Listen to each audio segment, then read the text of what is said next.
Hello, good morning, everyone, and I'm back. My name is Marilyn, for those who haven't seen our interviews, and I'm the founder and CEO of Customized Training Solutions, or CTS Private Limited. And we are passionate about helping leaders and organizations transform and thrive by co creating a customized program with the help of our world class resources. And why our clients choose us and what makes us different is because we provide world class experts with a well combination of practical and training experience. Of course, our customer centricity, passion, and unreserved attention and responsiveness to our clients. And of course, we also tailor a lot of experiential programs, which we co create with clients and partners to ensure cost efficiency, relevance, and impact. Our client includes Petronas, Sony Mobile, PruLife UK, Ayala Group, Chevron, Tencent, Jollibee Foods Corporation, and Shell, just to name a few. And today, it's my great pleasure to be able to introduce and to interview Eugene Seah. He is an ex corporate zombie who lost his passion for his job, then found his passion for life when he lost his job in 2013.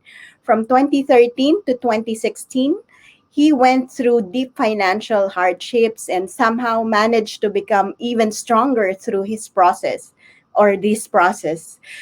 Through this unique speech titled The Antifragile Mindset, which he's going to speak about in our upcoming summit, he will explain how it makes perfect sense to welcome stress into our life and, more importantly, the exact methods to turn stress and uncertainty into strength and growth. Eugene is a TEDx speaker, a global keynote speaker, and a renowned life coach. So, without so much further ado, I'd love to bring in Eugene. Hi, Eugene. Hello, Marilyn. Wow, very good to see you. It's my pleasure to see you today, and thank you so much for taking time to have this interview out of your very busy schedule for sure.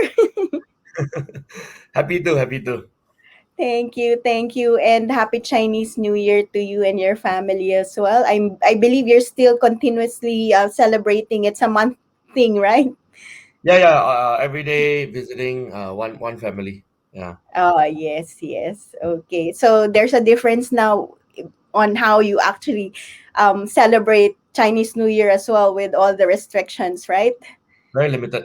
Yeah. Only 8 people. Oh, yes, yes, I've heard. Okay, anyway, we'll Yeah. jump into the interview. Um, and again, it's my pleasure to have you here, and you're one of the best leaders I've known and leadership trainer as well. So please do share with us in terms of your leadership experience and influencer. So like what's your leadership style, experience, and who actually influence you to be the kind of leader you are right now? Wow, very good question. First of all, I must say that I always had a misunderstanding of leadership. Since young. Yeah, because my relatives say I have good leadership skill. And Wow. when they say that, I think actually what they mean is I have good public speaking skill. Yeah, they sort of mix it up together. We tend to think of a leader as someone very charismatic, right? Someone like our dear Lee Kuan Yew, for example, someone on Mm-hmm. stage rallying Mm-hmm. people, and I've always done that since young. Right. Uh, Only after I grew up and I started working for the bank, and after I started running my own company, like you, for example, then I realized that that's not leadership skill. Mm-hmm. That is public speaking skill. That's the ability to go on stage and charm the audience. That's Mm-hmm. not leadership. It can get you votes, I think. That means if you Mm-hmm. are in election, I Mm-hmm. think people will vote for you because you're so charismatic. Yeah, but the actual running of a country, running of a company, running of a team is not about charisma. Mm-hmm. It's not about public speaking. And I realized that over time, especially in Hong Kong, I was based Mm-hmm. in Hong Kong, 2000. I'm now in Singapore and I'm born in Singapore, but Mm-hmm. I was in Hong Kong 2011 to 2014. Mm-hmm. I was the deputy head of the region for something called corporate access. Mm-hmm. I realized, wow, I have to manage people from Australia, from India, from South Korea. Wow, and I made a big mess, very big mess. Uh, and it was such a humbling process. I suddenly realized that I have to learn to listen. No, not talk, but Mm-hmm. listen. Which is so opposite of public speaker, right? Public speaker must charm the audience for 1 hour, 2 hours. But a good leader actually keeps quiet. A good leader listens to the team and learns to adapt to the style of the team. So I remember I had about 11 people under me in Hong Kong, and I have to learn. One person is very quiet. How do I engage the person when she's quiet? The other person is very like, wow, do this, do that, do this, do that. And then how do I help the person to grow and to be humble? You know, someone has very low self-esteem. How do I help the person to have higher, to believe in herself more? Then Mm-hmm. someone else is very arrogant. How do I get that person to learn and grow? Yeah, so, wow, I have to constantly adapt my leadership style Mm-hmm. from very directive. For example, some people need your direction to being very consultative, which is some people really need to just brainstorm together with you. They appreciate that. Yeah. Mm-hmm. So in short, I would say I've really grown a lot as a leader, especially in Hong Kong, and I'm very thankful for the experience of being, of failing lah, almost, failing as a leader, so that I Mm-hmm. can grow as a leader. And to answer your question of who inspired me, uh, quite a number of people actually. When I was working in Singapore Stock Exchange, my CEO, wow, he was phenomenal, right? He's such a powerful guy in the finance industry, but he knows how to listen. Mm-hmm. He sat down with me and he asked me questions, say, Eugene, what do you plan to do for the next 10 years? And then as I share more and more, he listened. Yeah. And then he learned how to encourage. So he encouraged me to say, Eugene, I believe your potential is much more than what you're doing right now. Mm-hmm. And I didn't believe him. I thought I've already reached my potential. I was doing marketing, I was doing public relations. He said, no, no, no. I want you to do more than that. I want you to engage investors, shareholders, fund managers, analysts. Wow. And I was so stressed because I didn't study finance. He encouraged me, right? And he said, I believe you can do it. If not, I would not have chosen you. Wow. So that gave me a lot of confidence. And I started learning, reading books, following him, to Hong Kong, to London, to New York.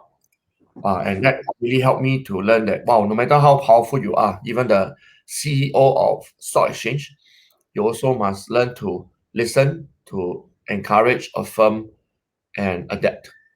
Mm-hmm. I hope this answers your question.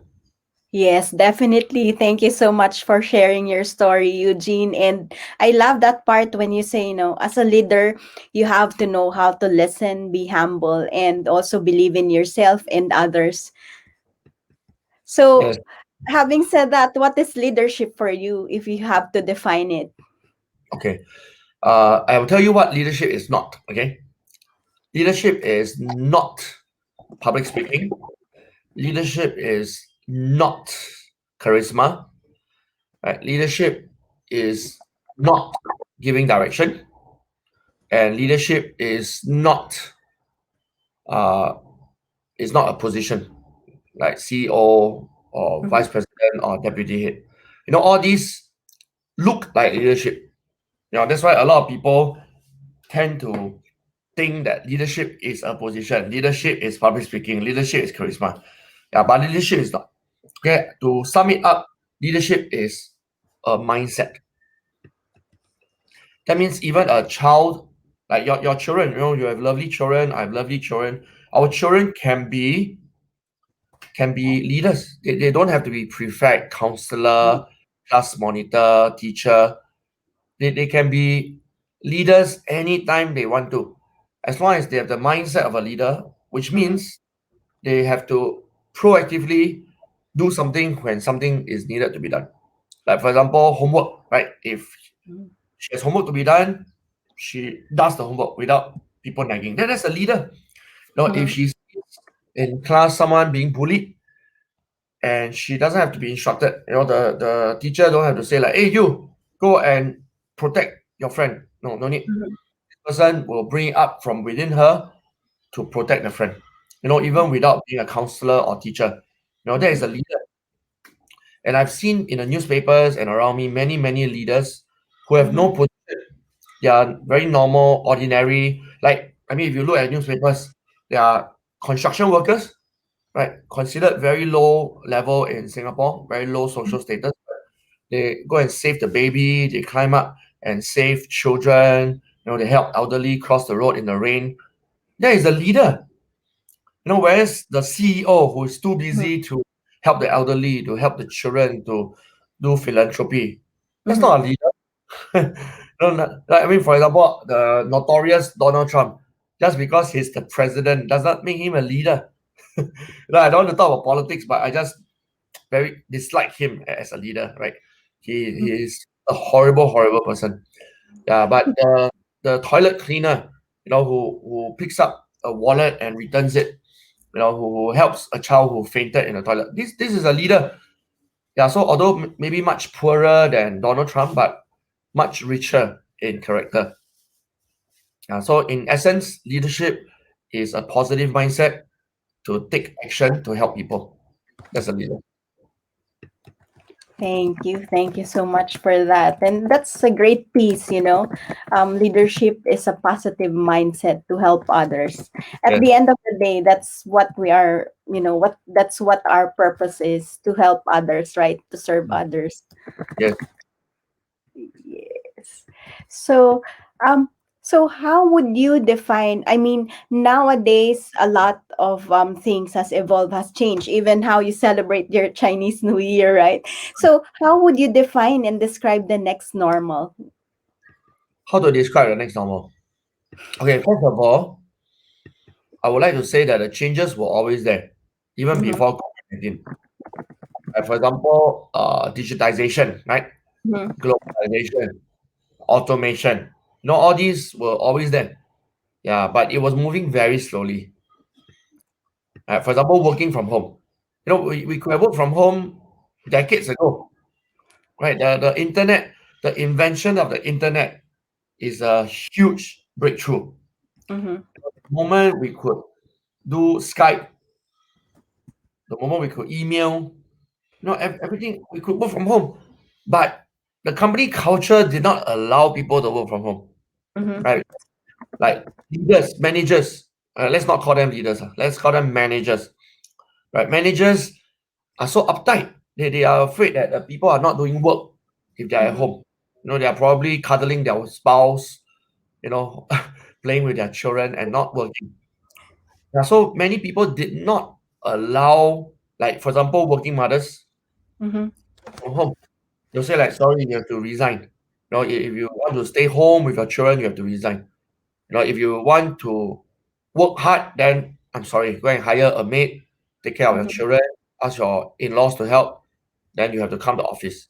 It was so rigid and inflexible. But thank God for COVID-19, this work from home just like that, immediately.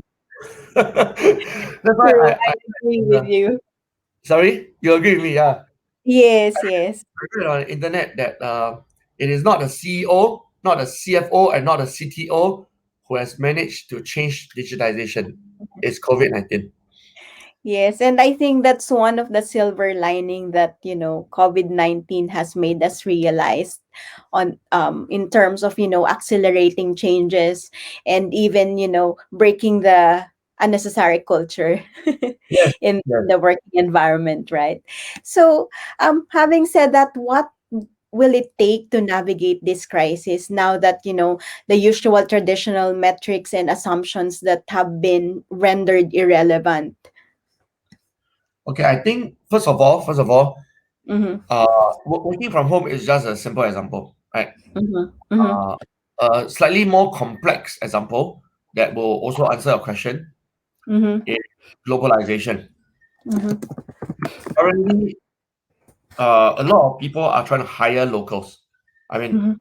all has laws so that we hire locals, right? The locals cost cheaper, lower. In fact, there's a quota to meet as well. Yeah, Mm-hmm. but now with working from home and digitization, Mm-hmm. anybody from anywhere can do marketing for me. Right? There's completely no need to hire a local to do digital marketing for me. It's like it's weird. And there's no need to ask a local to design flyers for me, to create website for me. Like completely no need. No, in fact, you don't even need to call it employee. Right? You can be a one-man show. That Mm-hmm. means company payroll is only one director. That's it. Yeah, but your team can be a few hundred people strong. There's a PR team based in Philippines, right? There's a website development team based in Sri Lanka, and then there is the PR team based in China. It's up to you. You can run a global enterprise from your living room, and technology allows us to do so. Yeah, so it's just the mindset. Business owners, employers Mm-hmm. willing to engage outsiders, Mm-hmm. willing to outsource key functions. It's the willingness, it's the mindset, because the technology already allows for that. Right. I totally agree with you. So it's all about the mindset and being open to these changes. I mean, globalization, digitalization has now been like easier for most people, right? Because of the technology that we have available. Yeah, it's much, much easier. In fact, it's much cheaper also, cheaper. Because last time, in order to engage like internet and all that, you have to hire HP. HP probably have to second their team to sit in your office. It's very expensive, the whole thing. And now there are so many free apps. Some are not free, some are a few dollars per month, like StreamYard that you're using right now, Zoom Mm-hmm. that I use every day, Facebook Live, LinkedIn Learning, so many, like Canva.com, Fiverr.com. There are so many free on almost free websites, tools, and apps. And the phone, I mean, the phone is not free. I bought a very expensive phone called the iPhone 12. Yeah, but I mean, it sounds expensive because it's about 1,000 plus, right? But can you imagine you can run an entire business with $1,000 plus? That's cheap, isn't it? Most people will have to Yeah. pay $5,000, $6,000 rental every month or buy a franchise for $500,000. But now I'm running my whole business using a $1,000 phone. Amazing, right? That's entrepreneurship, and like that gives more individuals opportunities as well to run their business because of the um availability of technology and a lot of tools everywhere, and at the same time the cost is also like, or the investment that you need to take is lower, right? Yeah. Yeah. So but what are the important leadership you would say, I mean, leadership capabilities or skills that you must have to ensure that the next normal will continue, you will be able to continue to lead effectively during the next normal. I feel that currently there are a lot of very good leaders, right? Just now I mentioned good listening skills, adaptation. I feel Mhm. that what is missing right now, the biggest missing piece Mhm. is creativity. A lot Creativity. of creativity. Creativity, sorry. A lot of leaders that I've been coaching Mhm. very low on creativity, and you can't really blame them because uh, we were very creative as a child. Every child is very creative, and the educational system in Asia, I'm sure Mhm. it's the same in Hong Kong, in Korea, in Philippines, and in Singapore, and even in China. The educational system kills creativity, right? It just completely wipes out any creativity a child has. When a child goes to 7 years old, 8 years old, 9 years old, there's still a bit left, maybe half the creativity left. I give you an example to be fair. So my son likes to write very innovative stories, like alien car, monster car, and then all sort of things. And the teacher said, "Can you please write normal things, not normal? Write about like going home from school, what happened on the road, what happened at home, what happened in the botanic garden, not monster come down, alien come down, superhero. Like, no, please don't write such things." And we all know how much Disney and Marvel earns. Can you imagine if Disney, Marvel write stories about children going home from school? Totally agree. I mean, sometimes, the current education system restricts as well the creativity of children, right? Yeah, and even in science, ironically, science Mhm. science should be the most creative, right? You have to be very inquisitive. I mean, if all our pioneers were not inquisitive, we wouldn't have the light bulb or the aeroplane or the cruise ship. All these things were born out of innovation and creativity. Mhm. Mhm. And yet, when our children in school ask questions, right? Mhm. They say, "Hey, why is this like that? Why is it like that? Hey, what if we change this? What if we change that?" And then the teacher said, "Hey, can you don't waste time? This is not in the curriculum."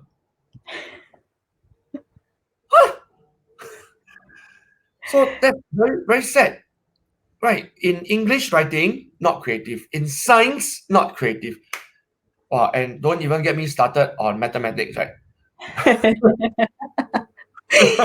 Yeah, I totally agree with you. And that's where, education has to keep up as well in terms of preparing the children to be more effective in terms of leading their life or their future career, right? So Yeah. I think that's one gap that, we need to fill to be able to provide children with what they really need in the future, right? So that they become future creative leaders. And Mm-hmm. then the True. current leaders, of course, have a disadvantage because they are already in their 40s, 50s, right? Mm-hmm. So they have to, I call it, have creativity hacks, HACK, Mm-hmm. creativity. So I'm Mm-hmm. going to share one very simple creativity hack. And if Mm-hmm. anybody watching this, you can go and Google this. It's called Okay. Scamper. Scamper. Scamper. Scamper. Yeah, so adults already don't have time to go back to school again. Mm-hmm. So now they have to use Scamper to hack their creativity. So for example, they might think like, hey, how do I increase profit and reduce costs? Right? Very simple. Every company leader wants to do that.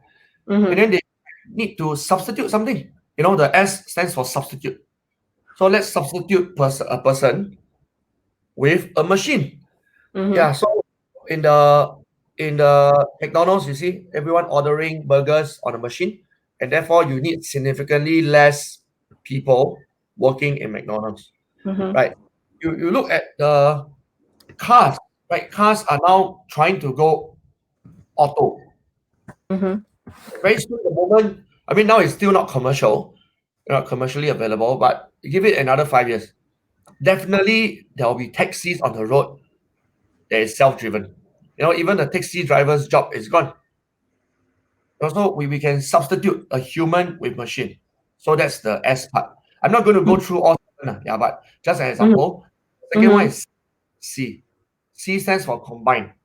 Yeah, so Mm-hmm. you see a lot of companies now combining forces. We call it M&A, like mergers and acquisition, right? Mm-hmm. So, for example, Apple and Samsung, we all know they are competitors, but at the same time, they are actually friends. Behind the scene in the factory, they are borrowing a lot of things from each other. They Mm-hmm. even have equity stakeholding in each other. Yeah, so that is called combine or synergy, we call it, right? Which is Mm-hmm. why, I mean, we are both trainers. So in a way, we can treat each other as competitors. Say, oh, I don't want to talk to Marilyn. I don't want to support her competitor. I don't be very right. In a new world, as a leader, I need to be creative. And being creative means I need to tap on resources all around me, including people in my own industry and Mm-hmm. including people outside my industry. So one example of outside my industry is insurance. Mm-hmm. For example, as trainers, as leaders, we don't really touch insurance. That's another industry. But well, I'm creative and I want to earn more money to provide for my three children. So I decided let's combine, right? Still on the scamper, let's Mhm. combine coaching with Mhm. insurance. And the whole thing exploded for the past 3 years. Yeah, so scamper is a very good creativity hack for Mhm. leaders. If they are not born creative, if they are not educated in creativity, but at least they can use scamper in their business right now. Mhm. Wow, thank you so much for that simple hack. I mean, it's something that we need to search more for more details, right? Yeah, yeah. Go and Google scamper. Yes, and thank you for the examples as well. So, having said, you've defined what next normal is, what leadership is to you, and the experiences that you had in terms of this. So, what do you believe is the role of leadership and transformation in thriving in the next normal? As a leader, the number one role is to facilitate Mm-hmm. and to inspire. So facilitate means the person cannot be the one giving direction. Right? The Mm-hmm. era is over. I cannot come in and say, hey, this is what we should do. Pum, pum, pum, pum, pum, pum, pum, pum, pum. Of Mm-hmm. course, you can do that. You can do that. It is very autocratic. Yeah, but the team will not have any ownership. The team will just take your instructions and run. And then Mm-hmm. what happens if touch wood, you fall sick? Right? What Mm-hmm. happens if you have a honeymoon? What happens if you want to take a medical to go for a 1 year silent retreat? Mm-hmm. Then your company, your team shuts down. Yeah, so you cannot be the person who constantly gives direction. You need to Mm-hmm. facilitate ideas among the Mm-hmm. team. Constantly Mm-hmm. facilitate. And number two, okay, facilitation is the logic part. That means Mm-hmm. logic, all the ideas need to come together. The heart is also very important. So we need to Mm-hmm. inspire, right? We need to inspire by coaching people, by mentoring people, by being involved in their family life, by asking them how they are emotionally, Mm-hmm. in terms of their mental wellness. Yeah, so a lot of leaders sometimes draw a very clean line between profession and personal, right? They Mm-hmm. feel that they should only involve themselves professionally but don't touch the personal. That's a very old school kind of leadership. Right now we need to involve ourselves, maybe like have group dates, maybe have group hiking where everyone bring their children along. By the way, Maryland, please join my weekend hikes as well. Yeah, bring our children along. Sure. Yeah, so this is called inspirational leadership, how to inspire the team so that Mm-hmm. everybody gives more than 100% to the team. Great, great. Thank you for sharing. A leader has to be able to facilitate ideas and inspire their team. It's all about the heart and how you actually treat your employees or your team. Because a lot of times, I think it's about the vulnerability as well. Because a lot of us, I mean, most leaders, they don't really want to share how they really feel and how um they sometimes forget that they are human.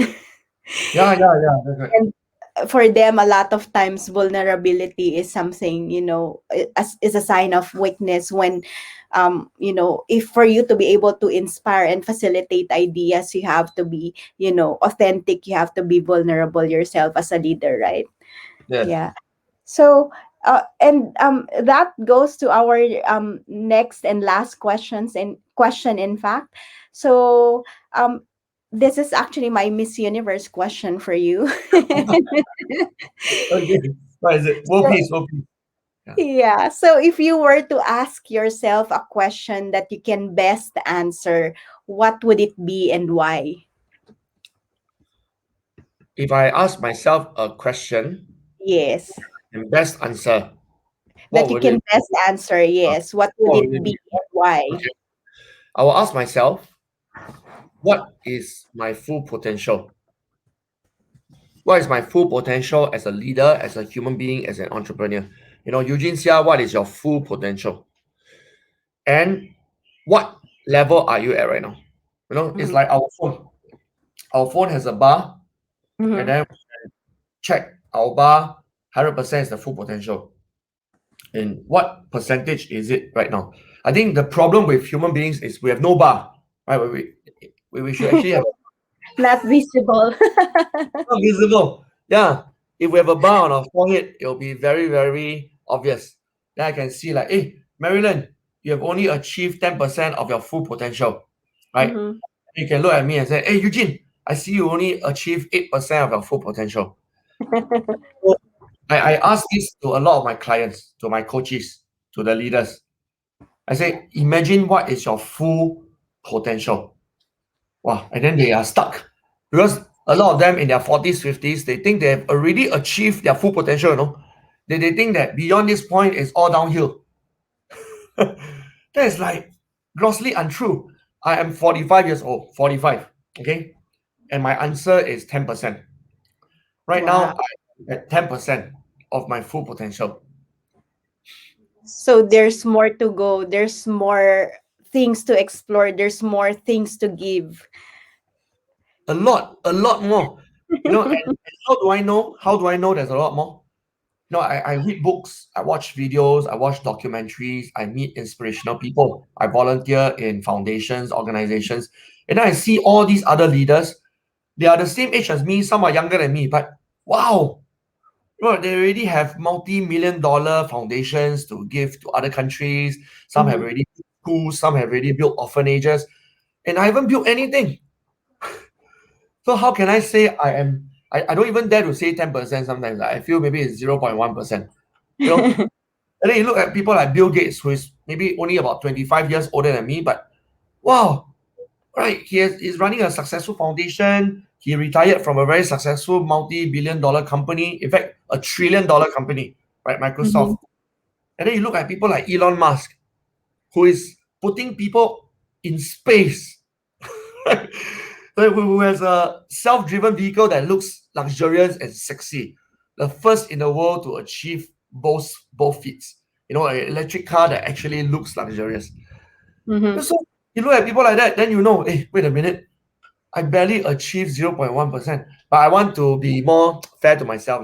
0.1% Yeah. is very uh very demotivational. Yeah. So I decided, okay, 10%. Yeah. Okay.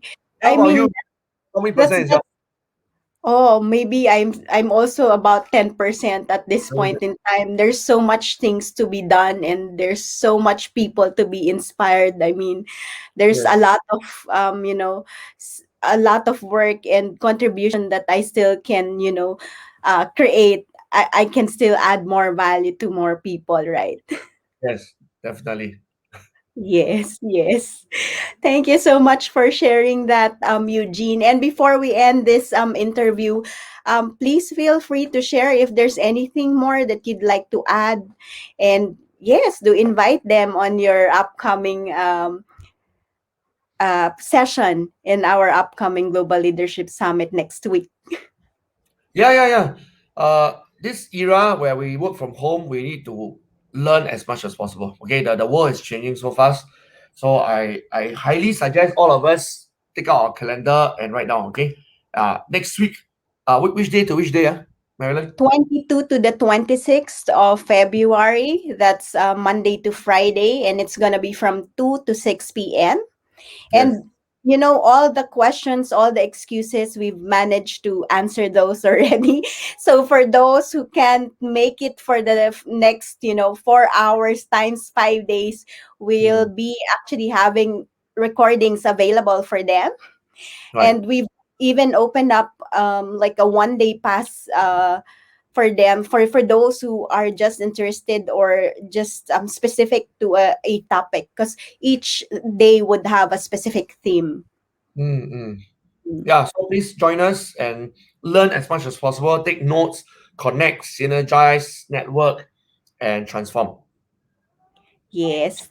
Thank you so much, Eugene, for taking time to have this interview. And I really appreciate all your insights. And I look forward to your talk, to your keynote next week on Tuesday, right? Tuesday Yeah. afternoon.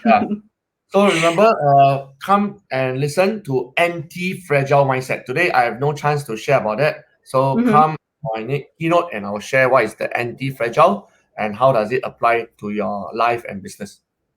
Yes. Thank you so much, Eugene, and Brennan. see you Yeah, next see week. you. See you. See you. Thank you. Bye. Bye.